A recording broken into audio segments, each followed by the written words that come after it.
Lil Lonnie was a rapper from Jackson, Mississippi who had the skills and the momentum to make it out of the city. But right when he was about to blow up and become a star, he was brutally murdered in his hometown. And today we're breaking down the crazy and tragic story behind his death. Lil Lonnie came up on the north side of Jackson in a neighborhood called Verdon Addition. Jackson is a violent place without much to do. And in an interview, Lonnie said you're pretty much going to either be a hustler or a robber if you come from there. Even if you want to be legit and get a normal job instead of getting active in the streets, there's not a lot of opportunity for that in Jackson. That's why so many people still respect Lonnie even though he died years ago. Instead of following what everyone else was doing, he made his own lane and was showing everyone in the city that they didn't have to fall in the trenches and end up in jail or dying over some beef. Lonnie started rapping around 9 years old. His older brother Lorenzo and his homies had a little studio, and that's how Lonnie got started.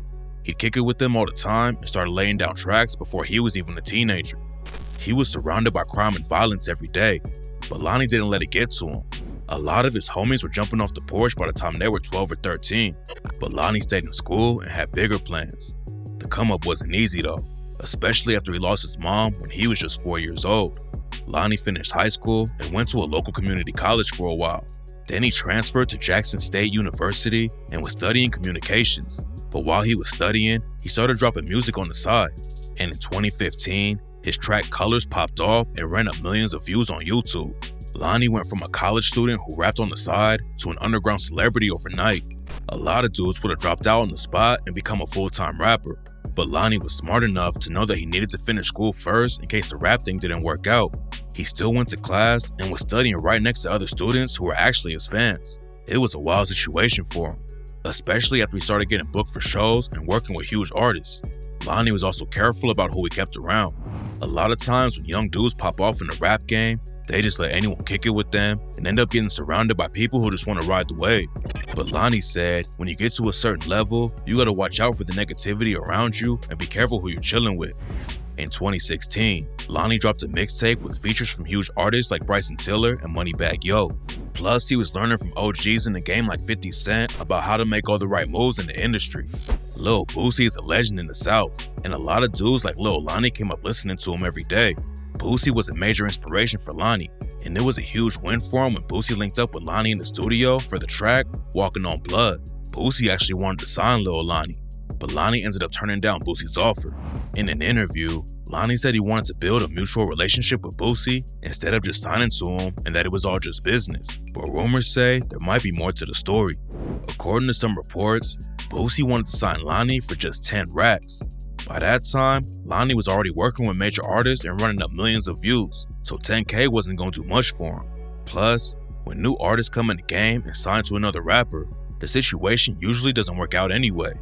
Gucci Mane is one of the biggest southern rappers of all time, but he's never been able to put together his own label. He tried a few times, but there's always drama and his artists end up getting locked up all the time. Kodak Black started a Sniper Gang label and signed some of his old homies, but then money issues came up and he fell out with his homie Jack Boy so badly that Yak ended up throwing 100K in the ocean just to prove a point. 50 Cent's G-Unit label ran the game for a few years, but there was so much drama in the crew that 50 ended up kicking a couple of the dudes out live on the radio and even got into a wild shootout with the game's crew over the situation.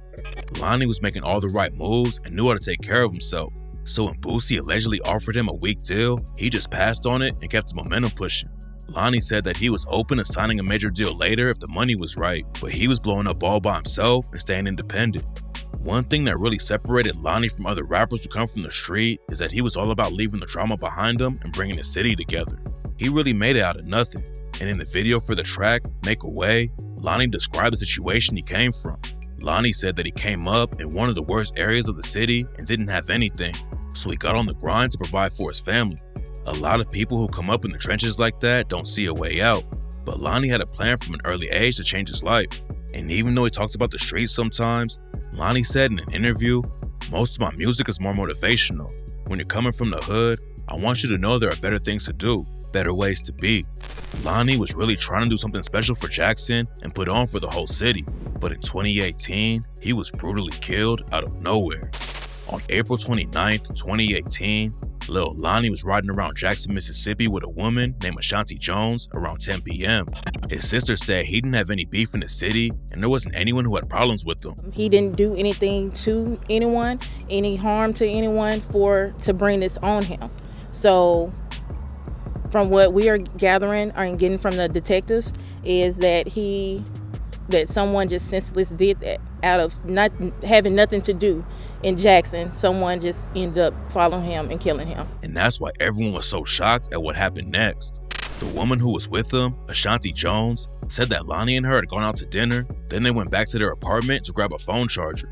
They were heading to where one of Ashanti's friends were staying to hang out. Then all of a sudden, someone in the whip in front of Lonnie started letting off shots. When the shooting happened, Ashanti heard glass shattering, but Lonnie pushed her down under the glove compartment so she wouldn't get hit. Their whip crashed into a house, and by the time the paramedics rolled up to the scene, Lil Lonnie was tragically already dead at just 22 years old from a gunshot wound to the head. When the news broke about his death, the whole city was shocked. Lil Lonnie was on his way up in the rap game and was always spreading positivity, and nobody knew why someone would want him dead. Lonnie getting shot was a tragedy, but the violence wasn't over yet. A few days after he died, a candlelight vigil was held for Lonnie in his neighborhood. Hundreds of people showed up from all over the city to pay their respects. But then someone pulled through and started letting off shots at the vigil. People started screaming and running for cover, and it's still not clear who was behind the shooting. Luckily, nobody got hit, but Lonnie's family and the rest of the city couldn't believe what happened. Lonnie's visitation was held on May 4th, and there was security all over the place because of what went down at the candlelight vigil. The next morning was when Lonnie was officially buried, and another situation almost popped off outside the funeral. After the mayor and a bunch of other people gave speeches to honor Lonnie, everyone went outside. It's not clear what happened next, but some people trying to pull out of the church parking lot started arguing, and that's when one of them allegedly pulled out a pistol. Luckily, the cops were right there to break it up before anything could happen, but it was just more proof about how wild Jackson, Mississippi really is.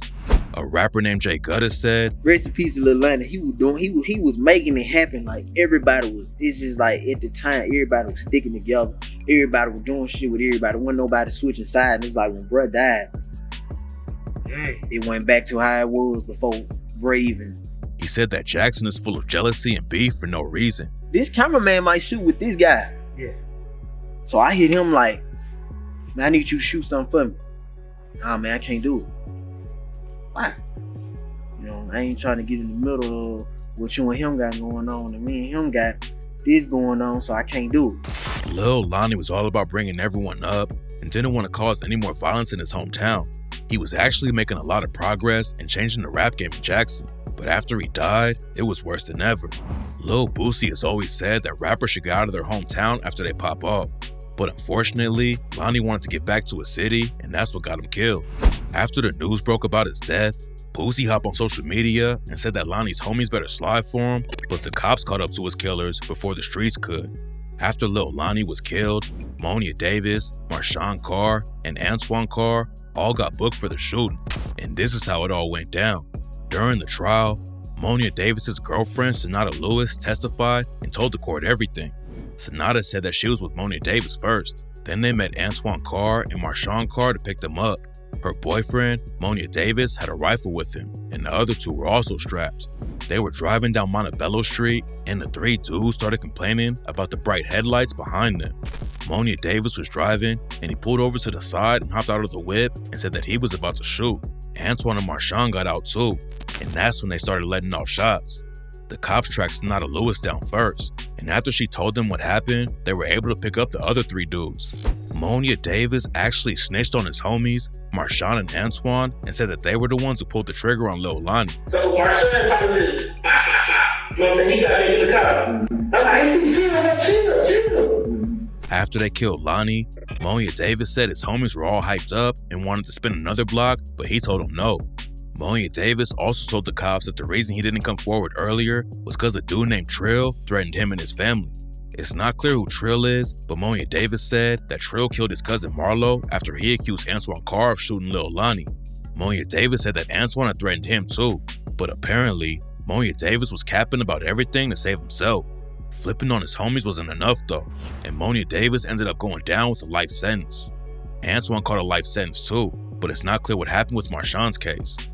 Lil Lonnie's death was already a tragedy, but what made the whole situation worse is that he didn't even know the guys who killed him. It wasn't like Lonnie was in the streets getting into it with the ops.